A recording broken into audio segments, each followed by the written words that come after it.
The morning sun streamed through the kitchen window of the suburban home in Riverside, California, as Sarah Martinez opened the email that would destroy everything she thought she knew about her life. The DNA test results she'd ordered as a surprise for her husband's 50th birthday party glowed on her laptop screen. But instead of revealing interesting ethnic origins or distant relatives, the genetic genealogy match showed something impossible, something terrifying. A DNA profile linked her husband, David Martinez, to evidence from a brutal murder that had occurred 23 years earlier in Portland, Oregon. A murder that had left a young woman dead and a family shattered. A murder that had remained unsolved for over 2 decades. David Martinez had been a respected high school teacher, a devoted father, a pillar of their community. He coached Little League baseball on weekends and volunteered at the local food bank. Their neighbors knew him as the man who shoveled elderly Mrs. Chun's driveway every winter without being asked. But the DNA database had connected him to something else entirely. Within hours of Sarah's discovery, detectives would be at their door. Within days, the carefully constructed life David had built would crumble. The genetic genealogy investigation would expose not just one crime, but a pattern of violence that had been hidden for decades. The husband Sarah had loved and trusted for 15 years was not the man she thought she knew. This is the story of how modern science reached across decades to unmask a killer, and how one woman's innocent gift became the key to solving one of the most baffling cold cases in Pacific Northwest history. Riverside, California, 2019. The Martinez family lived in a quiet cul-de-sac where American flags hung from front porches and children rode bicycles on tree-lined streets. Sarah Martinez, a 45-year-old nurse practitioner, had married David in 2004 after meeting him at a teachers' conference. Their 2 teenage daughters, Emma and Jessica, were honor roll students who adored their father. David Martinez presented himself as an open book. Born in Phoenix in 1969, he'd earned his teaching degree from Arizona State University and moved to California in 1998 to start his career. He taught American history at Riverside High School and was known for his engaging classroom presentations. About the Civil War, students respected him. Parents trusted him. The school district had twice named him Teacher of the Year. The couple lived comfortably in their 4-bedroom home, took annual vacations to Lake Tahoe, and attended St. Mary's Catholic Church every Sunday. David seemed to have no secrets. He rarely spoke about his past, explaining that his parents had died when he was young, and he preferred to focus on the present. Sarah had never questioned this explanation. But David Martinez was living a carefully constructed lie that had taken decades to perfect. Portland, Oregon. October 15, 1996. 23-year-old Rebecca Chun finished her shift at the downtown bookstore where she worked part-time while pursuing her master's degree in literature at Portland State University. The autumn evening was crisp, with yellow leaves scattered across the sidewalks of the Pearl District. Rebecca walked the familiar 6 blocks to her apartment, carrying her backpack and a cup of coffee from the shop. Surveillance cameras from a nearby restaurant captured Rebecca entering her building at 8:43 p.m. She lived alone on the 3rd floor of a converted warehouse building, one of the trendy loft apartments that young professionals favored in the rapidly gentrifying neighborhood. The building's security system showed her keycard accessing the main entrance, then the elevator. Rebecca never made it to her apartment alive. The next morning, Rebecca's graduate advisor, Dr. Elizabeth Hartman, arrived at the university to find that Rebecca had missed an important thesis meeting. This was completely out of character for the dedicated student who had never missed any appointment in 3 years. Dr. Hartman tried calling Rebecca's phone repeatedly, but received no answer. Growing increasingly concerned, she contacted Rebecca's sister, Linda, who lived in Seattle.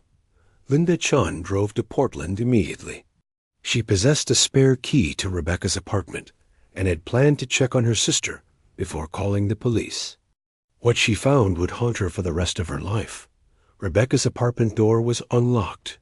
The living room showed clear signs of a violent struggle. Furniture was overturned, books scattered across the floor, and a table lamp lay shattered near the window. Bloodstains marked the hardwood floor in multiple locations. Rebecca's body was discovered in the bedroom, where she had been sexually assaulted and beaten to death with a blunt object. The medical examiner later determined that the murder weapon was a heavy bookend for Rebecca's own collection. The crime scene revealed several crucial pieces of evidence. The perpetrator had left behind biological evidence during the sexual assault. Crime scene technicians also found foreign hair samples that did not match the victim. Most significantly, they recovered what appeared to be saliva on a coffee cup that had been knocked over during the struggle. The cup did not belong to Rebecca, and forensic analysis confirmed it contained DNA from an unknown male. Portland Police Detective Frank Morrison took charge of the investigation. The building's security cameras provided some leads, but the footage was grainy and showed only shadowy figures in the hallway. Several residents reported hearing loud noises around 9:15 p.m., but none had called the police, assuming it was typical apartment noise. The investigation revealed that Rebecca had been followed from the bookstore. Security footage from businesses along her route showed a tall male figure maintaining distance behind her for several blocks. The individual wore a baseball cap pulled low and a dark jacket, making identification impossible. The stalker appeared to know Rebecca's routine and had likely observed her before. Detectives interviewed Rebecca's coworkers, friends, and fellow students. She had no known enemies and no romantic relationships that had ended badly. Rebecca was described as friendly but cautious, someone who always locked her doors and was aware of her surroundings. She had recently mentioned to her sister that she felt like someone was watching her, but had not reported this to police. The biological evidence was processed by the Oregon State Crime Lab. The DNA profile from the crime scene was entered into the combined DNA index system, known as CODIS, but produced no matches. The profile was also compared against other unsolved cases in the Pacific Northwest, but no connections were found. Investigators canvassed the neighborhood extensively.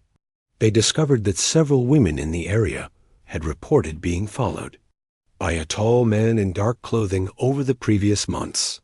3 other women had received threatening phone calls from someone who seemed to know their daily routines. The pattern suggested a predator who had been stalking women in the Pearl District for an extended period. The investigation consumed thousands of hours. Detectives followed more than 200 leads, interviewed over 150 people, and analyzed hundreds of pieces of evidence. They consulted with FBI behavioral analysts who created a psychological profile of the killer. The profile suggested a white male between 25 and 35 years old, someone who lived or worked in the area, and someone who had likely committed similar crimes before. Despite the extensive investigation, the case went cold. The DNA evidence was preserved, but without a suspect to compare it against, the investigation stalled. Detective Morrison retired in 2010, passing the case to Detective Sarah Kim, who periodically reviewed the evidence but had no new leads to pursue. Rebecca Chun's murder remained unsolved for 23 years, until a suburban housewife in California decided to surprise her husband with a DNA test. Detective Sarah Kim had been reviewing the Chun case quarterly for nearly a decade when her phone rang on the morning of March 15, 2019. The caller identified herself as a genetic genealogist from Parabon Nanolabs, a company that specialized in using consumer DNA databases to solve cold cases. Detective Kim, we've been working with your department on the Rebecca Chun case, the genealogist explained. We found several promising genetic matches that point to a specific family line. We need to discuss the next steps. The process had begun 6 months earlier when the Portland Police Bureau decided to pursue investigative genetic genealogy for several unsolved cases. The department had sent DNA evidence from the Chun case to Parabon Nanolabs, where forensic scientists extracted a genetic profile and uploaded it to GEDmatch, a public genealogy database. The uploaded profile generated dozens of matches with users who shared genetic material with the unknown suspect. Most matches were distant relatives, sharing only small segments of DNA. However, the genealogist had identified several key matches that shared significant genetic material, indicating closer family relationships. Dr. Margaret Foster, the lead genealogist on the case, explained the process to Detective Kim. We've identified matches that indicate the suspect's great-great-grandparents were likely Henrik and Astrid Larsen, Norwegian immigrants who settled in Minnesota in the 1890s. From there, we've traced their descendants through multiple generations. Genealogical research revealed a complex family tree spanning 5 generations. Henrik and Astrid Larsen had 6 children, whose descendants had spread across the western United States. The genealogist had constructed detailed family trees for each branch, using birth records, marriage certificates, obituaries, and census data to track the family's movement through time. The investigation process required meticulous attention to detail. Dr. Foster and her team analyzed the genetic matches to determine which branches of the family tree were most likely to contain the suspect. They looked for individuals who would have been the right age to commit the 1996 murder, who lived in the Pacific Northwest during that time period, and who matched the physical description developed by investigators. The genealogical research identified 12 potential suspects from the extended family tree. Detective Kim began the process of investigating each individual, using public records, social media, and surveillance to gather information about their backgrounds and whereabouts. The first candidate was eliminated when records showed he had been serving overseas in the military during the time of the murder. The second candidate had died in 1994, 2 years before the crime. The third candidate was eliminated when his DNA, obtained from a discarded coffee cup, did not match the crime scene evidence. The fourth candidate proved more interesting. David Martinez, age 27 at the time of the murder, had been living in Portland in 1996 while working as a substitute teacher. His employment records showed he had worked at several schools in the area, including one just 6 blocks from Rebecca Chun's apartment building. More significantly, he had abruptly left Portland in December 1996, just 2 months after the murder, relocating to Phoenix, Arizona. Detective Kim began surveillance of David Martinez at his home in Riverside, California. She observed his daily routines, noting that he drove a route to work that took him past a local high school where several young women had reported being followed by a stranger in recent months. The pattern was eerily similar to the behavior reported in Portland before Rebecca Chun's murder. The investigation expanded to include Martinez's background in Arizona and California. Detective Kim discovered that Martinez had lived in Phoenix from 1997 to 1998, during which time 2 women had been attacked in their apartments. Both attacks involved sexual assault and severe beatings, but both women had survived. The DNA evidence from these attacks had never been processed due to a backlog at the crime lab. Detective Kim coordinated with law enforcement agencies in Arizona to test the DNA evidence from the Phoenix attacks. The results confirmed her suspicions. The DNA matched the profile from Rebecca Chun's murder.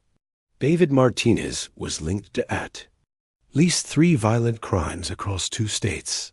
The investigation revealed that Martinez had been using his teaching positions to identify potential victims. He had access to school records that included home addresses and personal information about young women.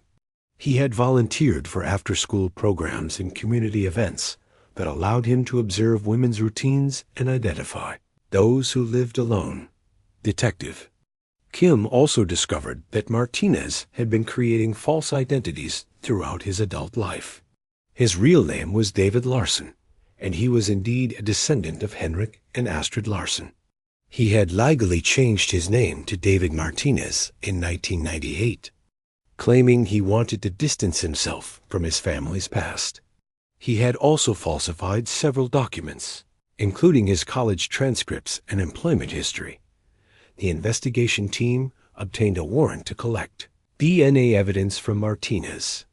They planned to retrieve a sample from discarded items, but the opportunity arose when Martinez's wife, Sarah, contacted the police directly.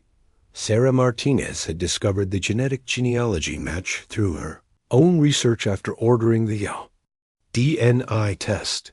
She had spent sleepless nights searching online databases and reading about the Rebecca Chun case.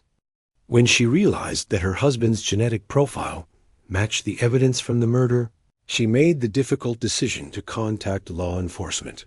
Detective Kim interviewed Sarah Martinez for several hours, learning about her husband's behavior, patterns, and any suspicious activities she had observed.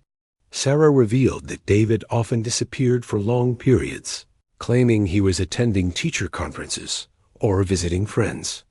She also noted that he had an extensive collection of true crime books and frequently watched documentaries about unsolved murders.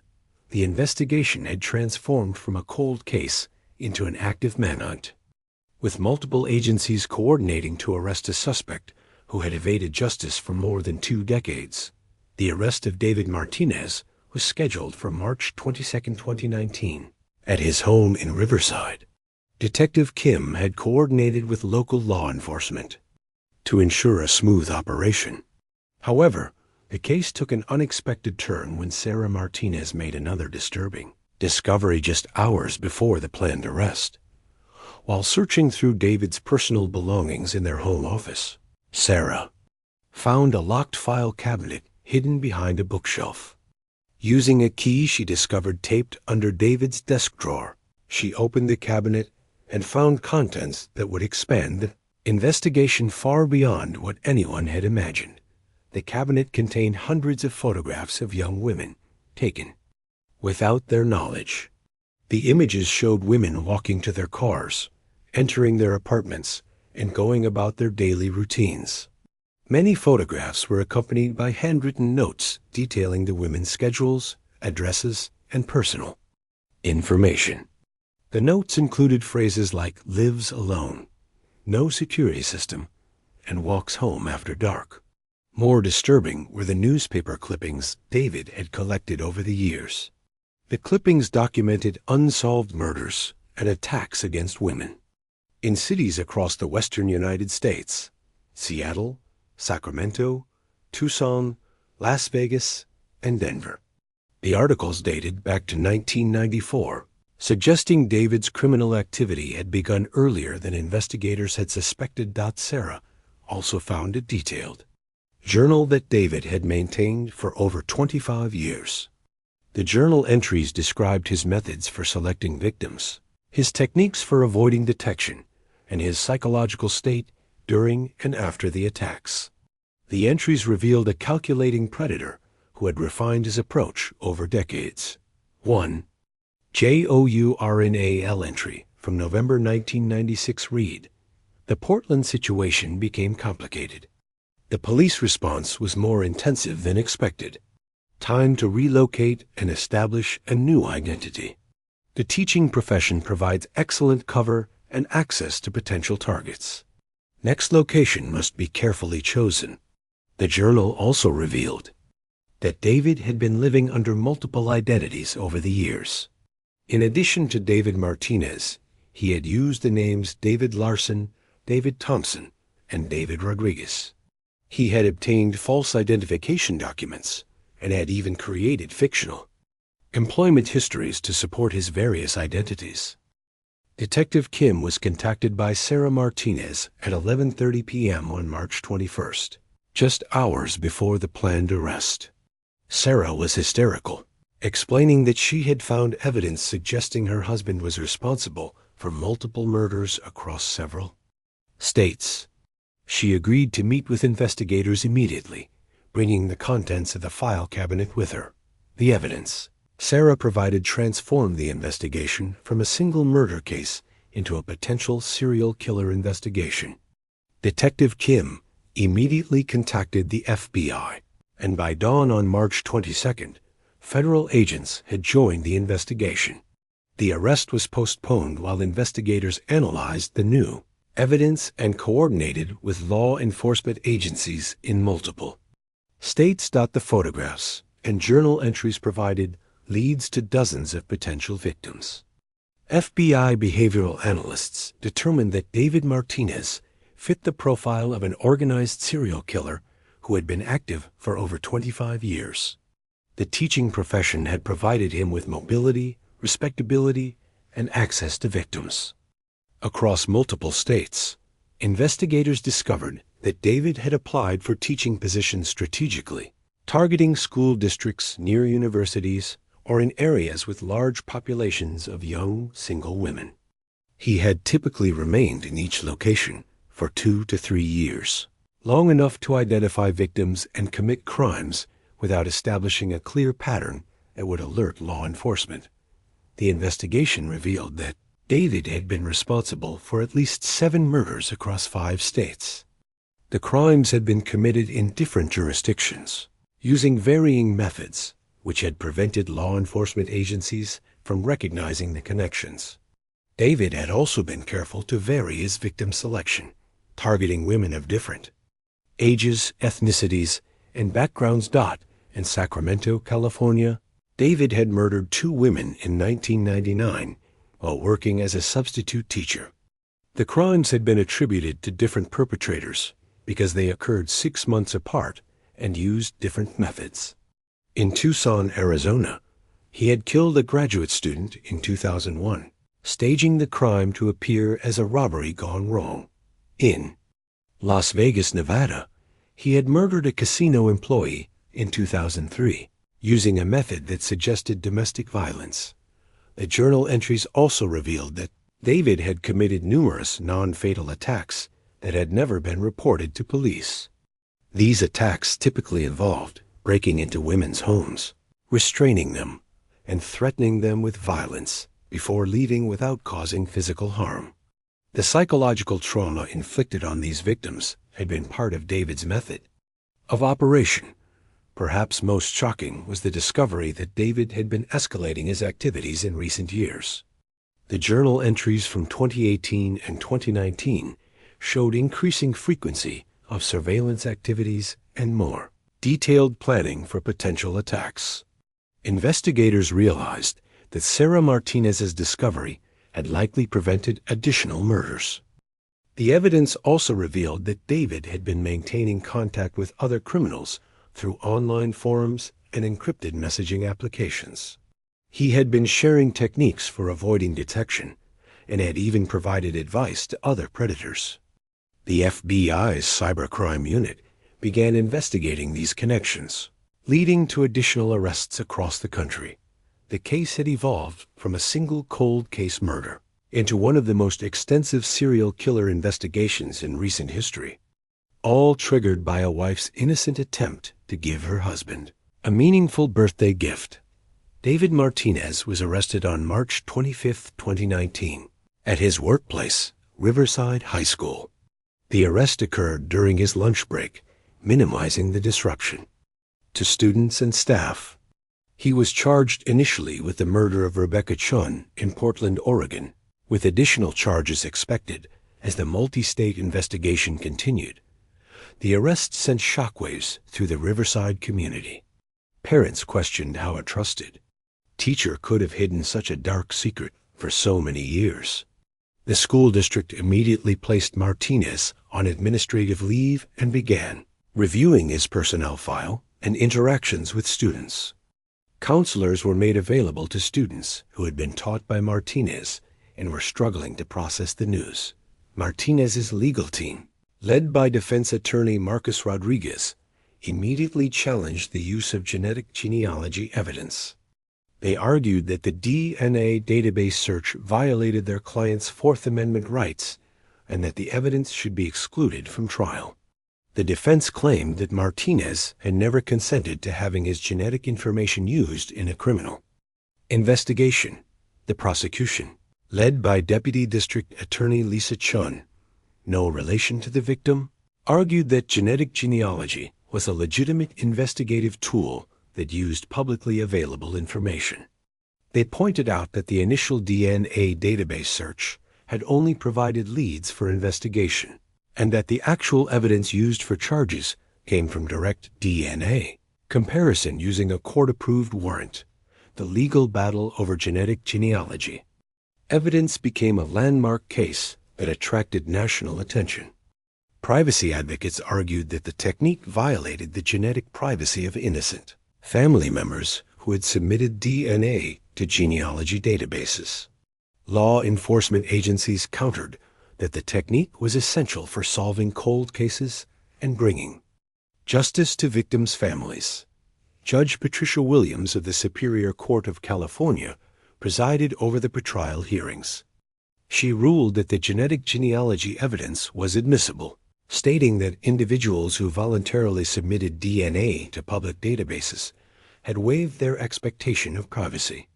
However, she also established strict guidelines for how such evidence could be presented to the jury. The prosecution faced the challenge of connecting Martinez to crimes committed across multiple states over a period of 25 years. They worked with prosecutors in Oregon, Arizona, Nevada, and Colorado to coordinate charges and evidence. The decision was made to try Martinez first for the Rebecca Chon murder in Portland, as it was the case with the strongest evidence and the most experienced prosecution team.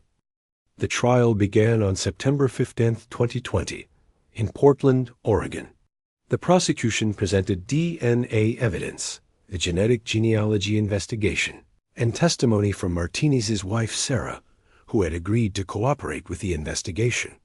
The most compelling evidence was Martinez's own journal, which contained detailed descriptions of the Chun murder and his emotional state during the crime.